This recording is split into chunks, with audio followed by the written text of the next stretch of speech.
एक कथा राजा मूरध्वज की, जिन्होंने अपने दान के कारण अपना नाम स्वर्ण अक्षरों से लिखवा लिया। ये कथा उस समय की है जब महाभारत का युद्ध हुआ, पांडव युद्ध जीते और उन्होंने अश्वमेध यज्ञ करने का सोचा। और अश्वमेध यज्ञ का जब घोड़ा छोड़ा तो कौशलपुर के राजा मूरध्वज ने उस घोड़े को पकड़ लिया। तब अर्जुन ने कौशलपुर पर चढ़ाई करने की तैयारी की। तब श्री कृष्ण जी आए और कहा कि अर्जुन, राजा मूरध्वज मेरे परम भक्त हैं, जो युधिष्ठिर की तरह ज्ञानवान, भीम की तरह बलशाली, तुम्हारी तरह वीर और नकुल की तरह सुंदर और सहदेव की तरह सहनशील है। अर्जुन ने कहा, मैं कैसे मानूं? तो कृष्ण ने कहा कि चलो परीक्षा लेते हैं। तो कृष्ण भगवान ने अर्जुन को शेर बनाया और खुद ब्राह्मण का रूप धारण करके राजा मूरध्वज के भवन गए। जब महल पहुँचे तो राजा मूरध्वज ने उनका आदर सत्कार किया। तब ब्राह्मण ने कहा कि राजन, सबसे पहले हमारा जो शेर है वो बहुत भूखा है, उसको कुछ खिला दो। तो राजा ने कहा कि हाँ, अभी मैं मांस का इंतज़ाम कर देता हूँ, जानवरों का इंतज़ाम कर देता हूँ उसके खिलाने के लिए। तब ब्राह्मण ने कहा कि नहीं, ये मनुष्य का मांस खाता है और वो भी दाएं भाग खाता है। तब राजा मूरध्वज ने कहा कि मैं तैयार हूँ, मेरा दायां भाग आप खिला दो शेर को। तब ब्राह्मण ने कहा कि नहीं, ये तुम्हारा जो पुत्र है ताम्रध्वज, उसका दायां भाग खाएगा। तो वहीं ताम्रध्वज आ जाता है और कहता है कि मुनिवर, मैं तैयार हूँ, मेरा आधा भाग आप उसको शेर को खिला दो। ब्राह्मण क्या कहते हैं और राजा क्या कहते हैं, इस भजन में सुनिएगा।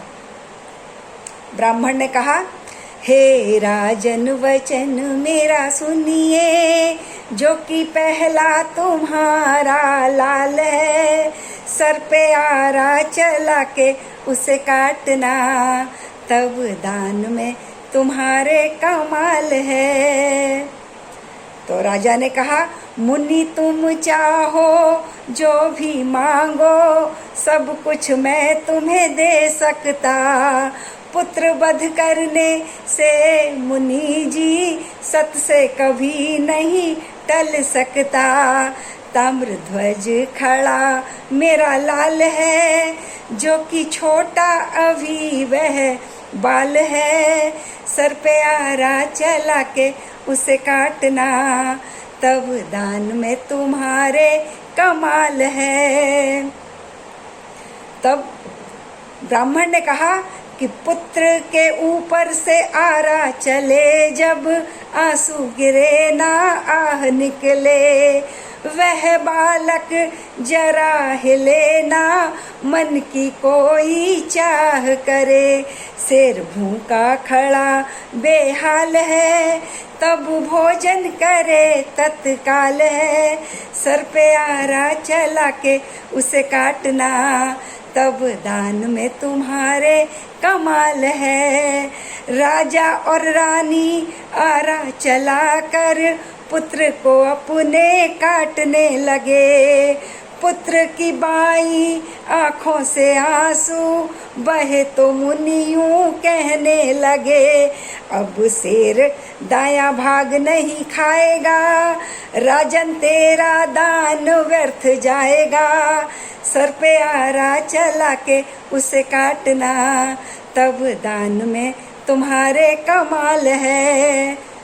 तब ताम्रध्वज बोला, पुत्र यूं बोला सुनो मुनिवर, बाई आँख से क्यों आंसू गिरा, दायां भाग बड़ा भाग्यशाली है, शेर के वो तो काम आया, क्या कसूर है बाएं भाग का, बस अफसोस है इस बात का, सर पे आरा चला के उसे काटना, तब दान में तुम्हारे कमाल है। देख दशा यह राजा मोर ध्वज हारी हुए, दुख हारी हुए। प्रभु परीक्षा पूर्ण किए, तब प्रगट भये गिरधारी बने। तब जिंदा किया उनका लाल है, तब होने लगी जय जयकार है। सर पे आरा चला के उसे काटना, तब दान में तुम्हारे कमाल है। और फिर राजा मोरध्वज की जय जयकार होने लगी। और कृष्ण भगवान ने पूछा कि राजन मांगो, क्या वर चाहते हो? तब मोरध्वज ने कहा कि प्रभु, जैसी परीक्षा मेरी ली है संसार में, वैसी परीक्षा किसी की भी नहीं लेना। बोलिए राजा मोरध्वज की जय। कृष्ण कन्हैया लाल की जय।